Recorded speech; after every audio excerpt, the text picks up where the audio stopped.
Hello everyone, this is Brandon here again. In today's video, I'm going to be giving you a practical guide on how to realize zero gravity at the perceptual level. Now, there are some things I should get out of the way, probably some assumptions you might have based on the language I just used, which are rather normal, I would assume. So when I say zero gravity, I'm obviously not meaning that when you realize this, suddenly you're gonna float above the ground or fly, and objects in your room aren't gonna start floating above the ground. This is about breaking down some programs that have been instilled within your mind around gravity that are affecting your perception every moment, practically. This is something that it seems to me is somewhat rare. This experience, the experience of weightlessness, zero gravity, or you could also say, really what it is realizing that the only thing there is for you at an actual perceptual level, especially if you're sober and not in any sort of intense meditation state or something like that, if you're in rather normal brain functioning, everything, the only real thing that will remain if you follow this guide and actually have success with it is going to be the sensations that are like, for me right now, I feel the sensations of a few parts of my body, namely my butt and legs and my feet, are touching objects that, if we speak in a scientific sense, would be pulled down by gravity. But it is these sensations alone that are there, for me at least. And I'm trying to give you a guide on how to get here. Now, why would you want to get here? Why would you want to lock this in? And that's what I mean when I say realization. I'm speaking actually in terminology that I've learned from Frank Yang. He talks about there are 3 levels to spiritual insight. And the first is an informational, it's an information-based thing, or a learning-based thing. You hear about the possibility of something. This is the order it normally happens in. This doesn't mean that someone can't go straight to the last stage, what's typically the last stage, which is realization. But anyway, someone learns about the possibility of something in usually some spiritual book or a forum or a video or whatever, or from a teacher. They learn about the possibility of subjective experience being a certain way. And then with practice, they might get to the next step, which is experiencing said thing to a various degree. And then, after enough experience and probably continued learning about this thing, they might get to the third step, which is realization. And what realization is that the experience becomes a part of your waking reality at all times. Whether you're sober, not sober, sick, or healthy, it is always there. And this is very useful. This is, in many cases, what people are going for when they talk about spiritual awakening or enlightenment. They're talking about, or really, people are going for something that lasts, something that doesn't fall away. And I forget the exact date, but I did record it, of when this realization and then permanent shift happened for me. It was probably a few months ago. So anyway, there are in a sense a lot of prerequisites that I would say need to be in place for a person to have a good chance of having experiences of this and eventually having a realization that brings it all into a continuous part of your experience that really never goes away. And a lot of the prerequisites are just basic spiritual experience and practice.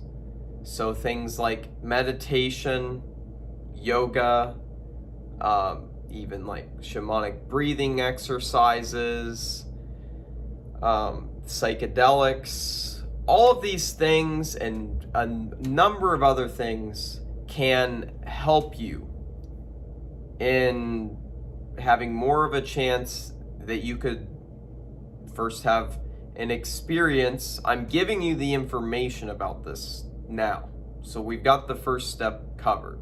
You're beginning to get information about this, spiritual thing. So I'm giving you the information now. So hopefully you can have some experiences and then you can have realization, hopefully. So how did I have this happen? For me, this happened at a time when I was doing a lot of Vipassana meditation, and even to call it meditation,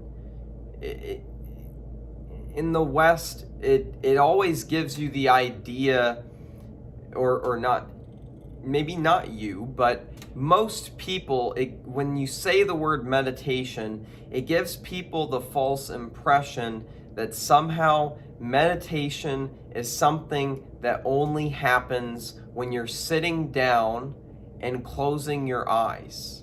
This is not true. This is not the case. Or at least it's not at all the truth for what I would call meditation, personally.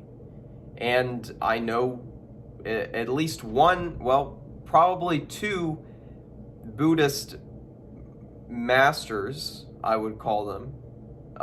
One who had been a monk for many, many years, and another who's been a monk for many years, and, has, I believe, a doctorate degree in something Buddhist related too, but it is also a serious practitioner, not just someone who studies Buddhism in some type of a, information only, book knowledge only way.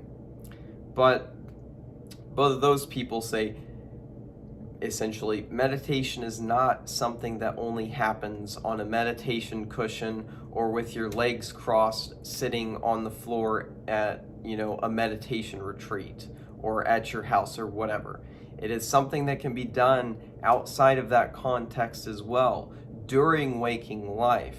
And in a lot of ways, taking your practice from just being on the cushion to, which is what I'm talking about right now, taking it from that step to being something you do much of the time, or even for periods almost all of the time, can be really effective for raising your awareness, or becoming more mindful, or developing sati, which is the word that, the Pali word that people are getting the term mindfulness in English from in a lot of cases. So this is all just building a foundation. I'm sorry that it's going to take some time and we're going to have to bring in a lot of concepts just to, give you a decent chance to get this, but I'm saying this is probably rather rare from what I've gathered. It doesn't seem like many people have gotten this, so I have to teach basically from my own experience in many cases alone. So I'm giving you the framework of how I did this, and the basis of all of this is having some spiritual experience. I don't just mean having spiritual experiences, I mean experience as in doing this for a long time, putting a lot of effort into this, into spiritual investigation, and developing yourself along that axis. So, yes, when I had this shift occur, I was doing a ton of Vipassana meditation. Now, Vipassana can be thought of in a lot of different ways. For instance, Daniel Ingram in the book Mastering the Core Teachings of the Buddha talks about Vipassana as being essentially insight into the three characteristics of Buddhism, which are no self, dukkha, or dissatisfaction / suffering, or impermanence. Also, no self could potentially be said to mean no soul, as possibly a better translation.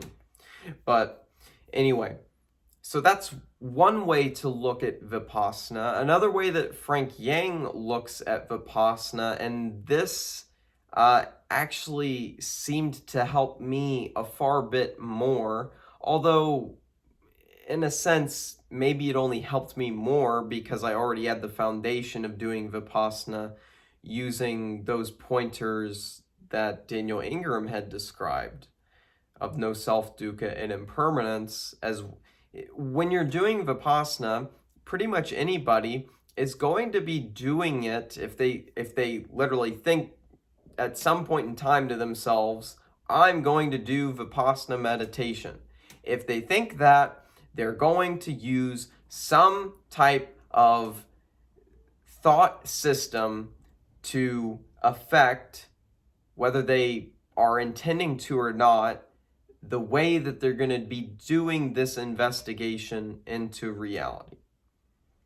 So I explained one common way of thinking about this. Another way that Frank Yang says is that Vipassana can be described as penetrating and seeing clearly, in reference mainly to the nature of sensations themselves, which also you could say is into experience itself, because experience is built on sensations. When I say sensations, I'm meaning just thoughts plus the five senses, anything you're picking up, plus any other senses that you might have, whether they be psychic senses, like, there are six psychic senses that people speak of that are essentially mirrors of all the five physical senses and the mind sense door, as people in Buddhist context typically call the mind, thoughts, all of that kind of stuff. There are also psychic senses for all of those, and I've experienced at least a few of them, mainly clairsentience, a lot, but that's kind of beside the point. Anything in experience we could call a sensation. This is just a word we're using as a tool to, and you need to think of it this way. whenever you're doing spiritual practice, it's not necessarily that the words themselves are true. That's not what it's really about. What it's about is finding words almost like boats to go across rivers. And I think the Buddha even talked about something like that. Although I haven't read it myself, I think I've heard people allude to it before, to like that analogy. But it's we're using language and ideas sort of like boats to get us somewhere.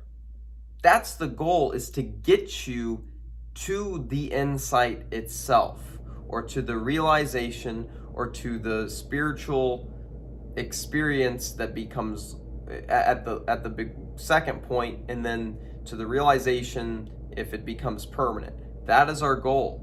So it's not necessarily, we don't focus too much about being a perfectionist about what I say and what words I use, and that you need to think of it in this exact way.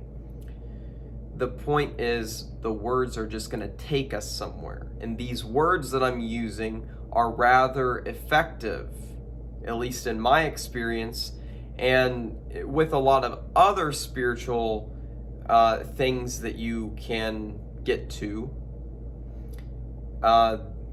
This kind of terminology is rather effective for a lot of people. So anyway, when we're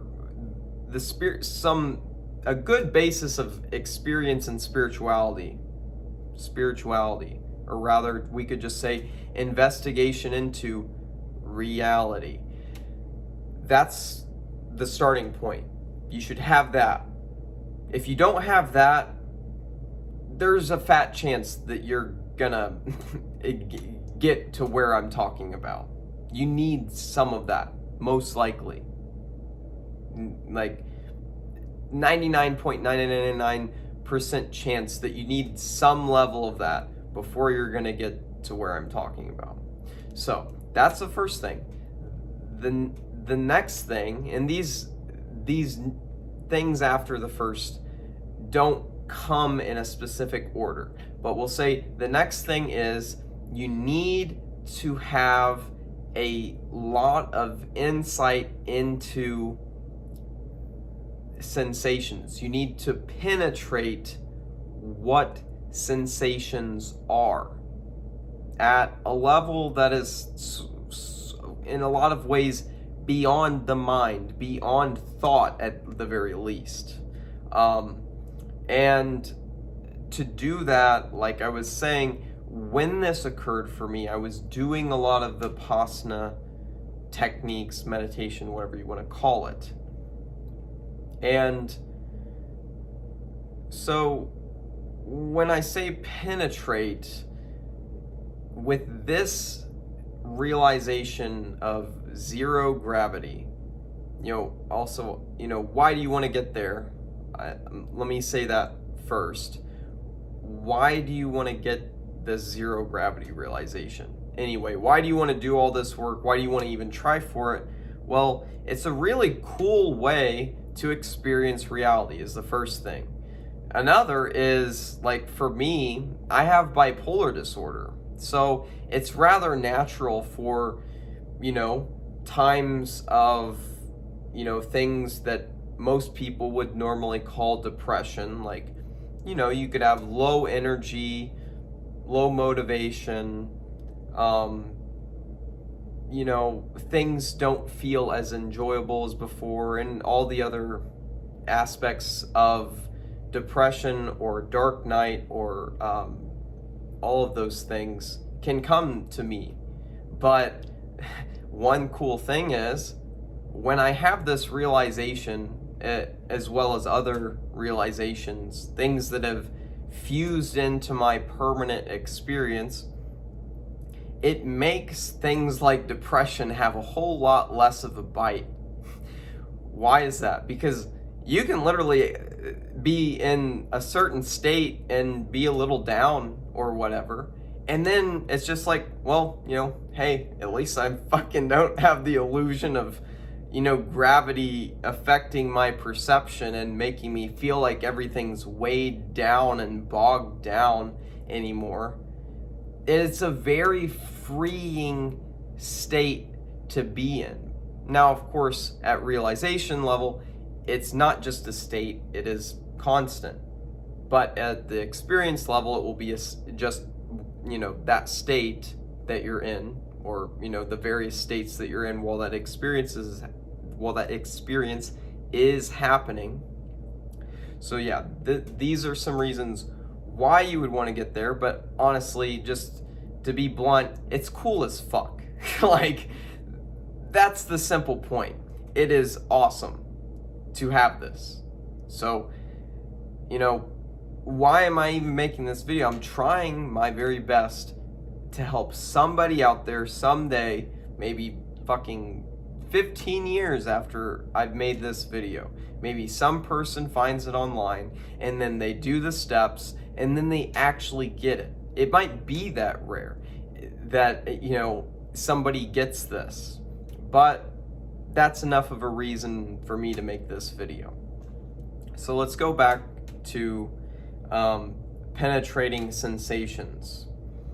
The way that I penetrated the nature of sensations when this shift occurred for me the first time and then remained constant from that first time, actually, was I was doing this based on concepts of emptiness. Now, these concepts had also been fueled with many experiences related to emptiness. And it was this specific part or facet of emptiness that there is nothing behind the sensations that are here now.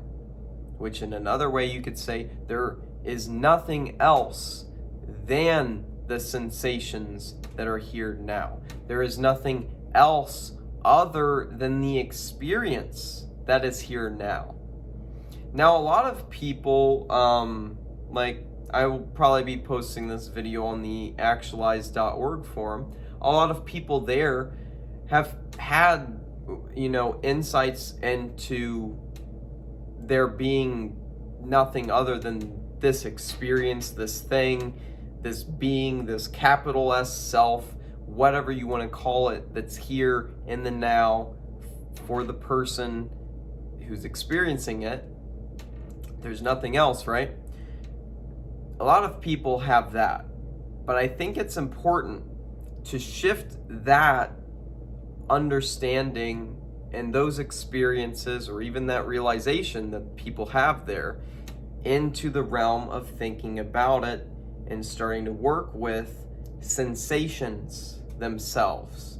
That it's not just experience as a whole, that there's nothing other than, or nothing behind, or nothing beneath it, such as like when you're looking at, for example, when I'm looking at my hand right now, if you look at my hand, you got to realize that it is just the hand that is here now. Like if we were to look at the hand alone somehow, and there were no other sensations, no other experience within reality, and we're just looking at the hand, there aren't atoms here.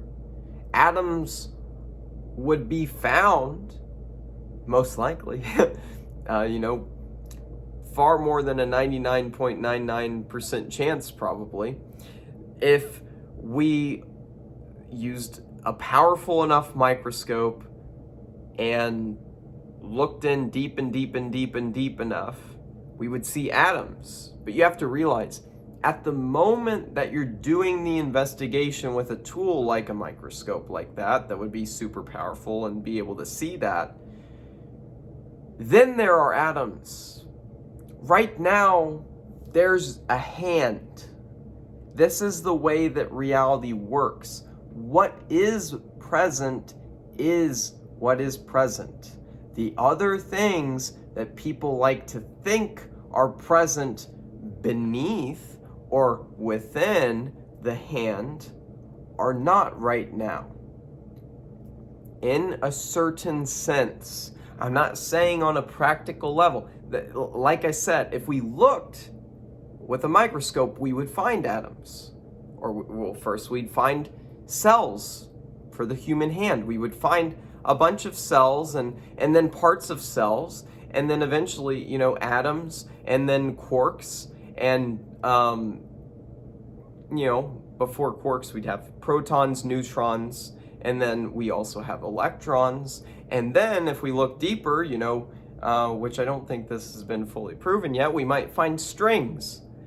So, but you have to realize the appearance that is here now is all there is. And this also includes everything in the mind sense door, if we want to use Buddhist terminology. All of the thoughts that you have, all of the memories you have, everything that's all there is right now. What truth on a spiritual or, really also a philosophical level, but most philosophers will not understand this or really get at this because they haven't done enough spiritual practices to give them experiences to see into this. But what we're talking about is this is here. This is what is. And that is very important to understand first about just experience itself. But then we need to take that understanding and we need to take it deeper. We need to take it deeper into sensations themselves, into the sensations of your hand moving, of the car driving by, down the street when that happens. And it's probably easiest to do this with sensations in the 5 physical senses rather than the mind sense door, I would assume, from my own experience. But yes, we need to start to look at the nature of sensations with that understanding that there's nothing else. For now, right here, there's nothing else. There's nothing behind it. In a certain sense, when you look at a horizon, there's nothing beyond the end of your vision of the horizon. In this very specific way of looking at the world, there is nothing beyond that. Now, of course, if you drive a car or fly a plane or use a telescope or there are many other methods, you'll see, the horizon continues. But you don't have that until you change something. What's here is here now, and that's it. And of course, I'm not trying to say there aren't practical ways that doesn't make sense or it doesn't seem like the case. It's not what we're trying to solve right now. So when you have the realization, there's nothing behind the sensations that are here now. There's no basis that's beneath them. There isn't anything. It's just this now. Just this now. And like you could do tons of ways of experimenting with this. Like right now, I'm pressing onto my hand. The sensations that are there now are all there is on a perceptual level or at like the level of raw sensory input. That's all there is. There aren't atoms and all kinds of stuff. This is all theory that's getting painted on top of the sensations that are actually here, that are actually present. And you have to also realize, this is kind of a side note, yes, everything in the mind sense door that is here right now is just as much truth or actual or real, which real is like one of the worst words to use for it. But the mind sense door is just as real as all of the physical senses. It's just that The mind sense door, when it has certain thoughts and everything in it, will paint a picture that is based on imagination beyond what the physical senses have access to, and then give people impressions that are a little bit further away from truth, as far as spirituality goes. I use quotes with that because I don't want people to get this idea that when I say truth, it means like it's some fact or something. Really what it means is what is, when I say truth. So we're going to take that understanding, start to use it when we are looking at sensations, when we are feeling sensations, when we are hearing sensations, when we are tasting sensations, when we are smelling sensations. There's nothing other than those. But not just thinking of it at the level of experience, we're starting to apply it to all of the tiny micro sensations everywhere, all the tiny little, itch on your arm, or it could feel like it's almost like one cell of your arm has an itch right now. That's a sensation, and there's nothing beneath that itch. There's not an itch atom beneath it. It's just the itch.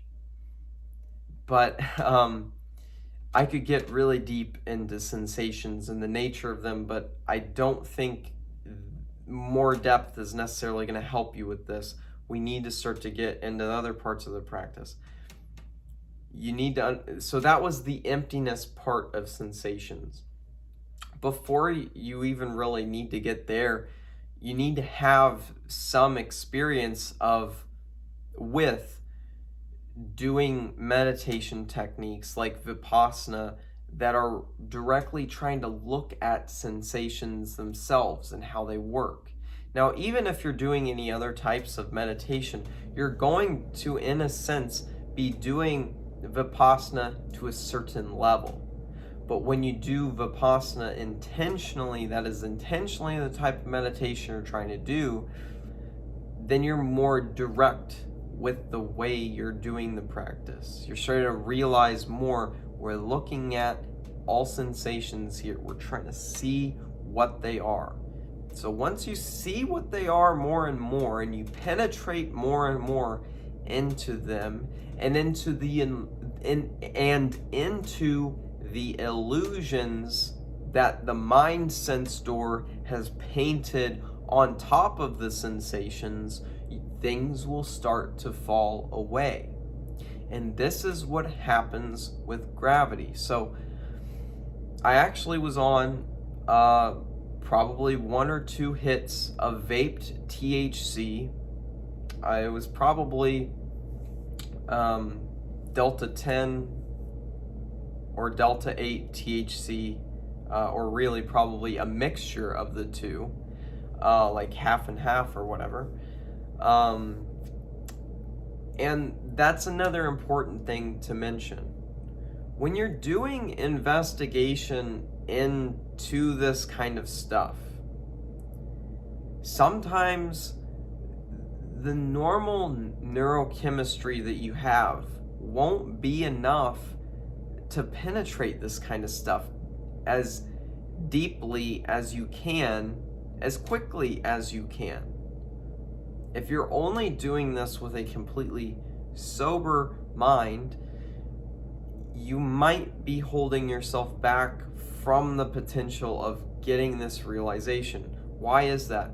Because these substances, psychedelics, or THC, if you don't consider that a psychedelic, it depends on your level of baseline consciousness and neurochemistry and a bunch of other things if you're going to experience THC as a psychedelic or not. But I certainly do. It's one of the strongest psychedelics I've ever, well, really, from my experience, it is the strongest psychedelic I've ever used. But that's beside the point. Again, the idea is I was doing Vipassana by looking into the nature of sensations while also considering emptiness. And then I had the realization, and this is something I had heard, or not, actually, when I said that word realization, I wasn't using it in the technical way of like those 3 steps I was mentioning before. But I had like the intellectual realization come while this experience was happening. There really is nothing behind what there is. And like right at the moment that happened, gravity just dispersed. It was gone. The illusion that gravity in like the scientific sense is giving you this feeling that you're pulled down all the time. That's what we're trying to get rid of here. Because and maybe this is something that arises in people even, before scientific ideas of gravity. This feeling of being pulled down, maybe that probably was there before, the intellectual understandings of gravity and everything were added. But with the addition of this intellectual understanding of gravity, this law of physics, with the addition of it, it adds more of a feeling, probably, that you're being pulled down. You're told in school, and you have conversations with people, occasionally in your life about gravity and how the Earth's gravity is pulling us all down. That paired with maybe how humans start out with their perception, these things paired together, they all work to reinforce this feeling that I'm always pulled down. When you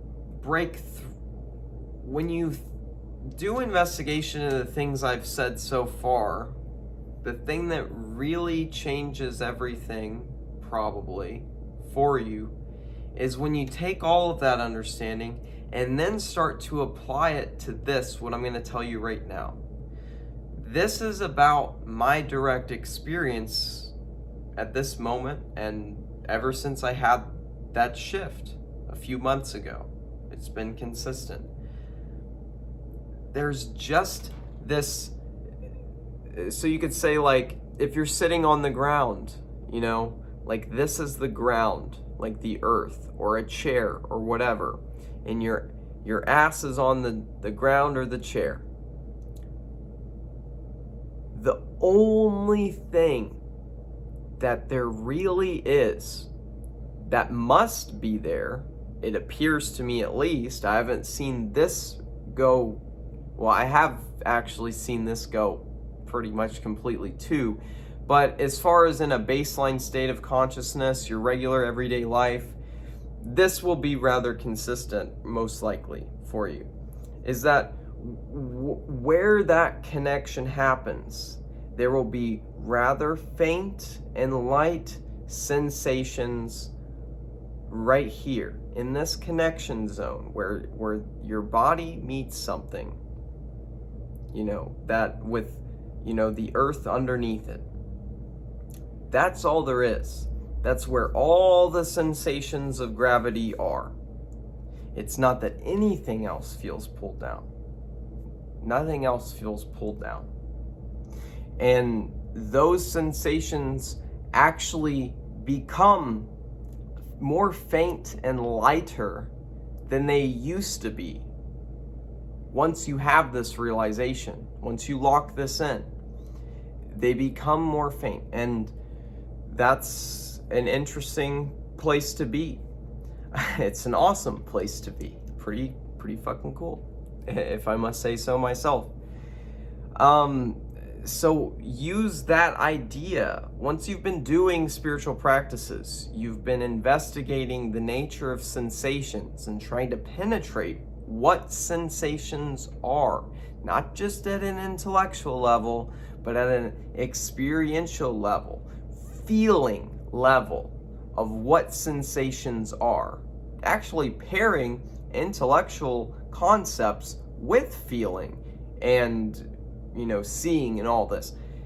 You're pairing these things to investigate, to penetrate into what the nature of this stuff is.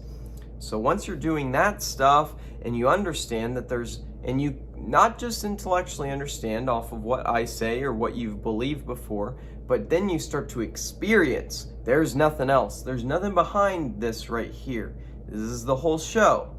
Once you experience that, then I would recommend investigating those sensations with the earth below, while your ass is on the chair right here or whatever, and your feet are on the floor.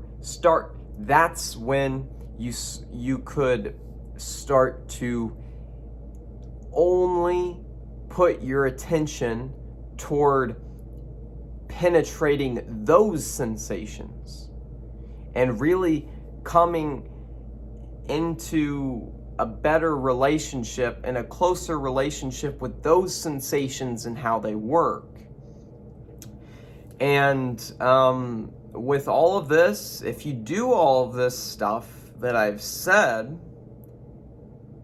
I'd say you probably have a decent chance of at least having some experiences related to this. Now, as a final note, like I said, the first real experience of this for me, and it was really quite lucky that my first experience also was the realization, and it never went back.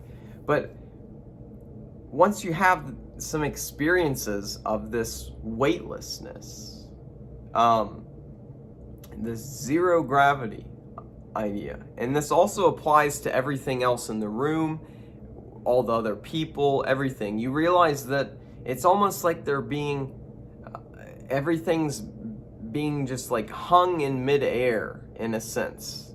Like the idea that the other objects in the room are being pulled down, that gets lightened up too. Your whole field of awareness before this shift, at least for me, had a feeling of it's all coming down, it's all being pulled down. And now it's not. And it's very freeing. And psychedelics or, THC or whatever could help you really penetrate this stuff a little bit faster, maybe a hell of a lot faster and easier than if you're trying to do it completely naturally. So through, just the meditation techniques and stuff like that alone. So that's basically it for what I want to say with this video. I would go a little bit longer, but I've covered pretty much everything there is to it. And I mean, the gist of it, at least. But I do have to go. And I hope that this does eventually get some people to experiences of total weightlessness and zero gravity. And the more experiences you have with something, the better chance you lock it in. But you really need to get deep into these experiences if there's a good chance that you're going to lock it in. So keep that in mind. Like I said, the psychedelics might really help some of you out there. If you're already okay with psychedelics, I'm not trying to say or pressure you to do any type of substance that you're not already doing or don't already like to do or whatever for spiritual investigation and practice. I'm just telling you, in my experience, these things can revolutionize your practice. And there is a lot of negative stigma around them, basically because humanity doesn't understand drugs. We have all these stupid and weird ideas about them that they only, if there's a bad outcome and over here for these people, this person, then there must be a bad outcome all the time and it can't be used for anything else. And people get these ideas and it really ruins the chance that they could do some amazing investigation for themselves into what experience, reality, truth is, into what is. So, thank you for watching, and I wish you the best of luck with having some experiences of this, and then hopefully getting to a level of realization.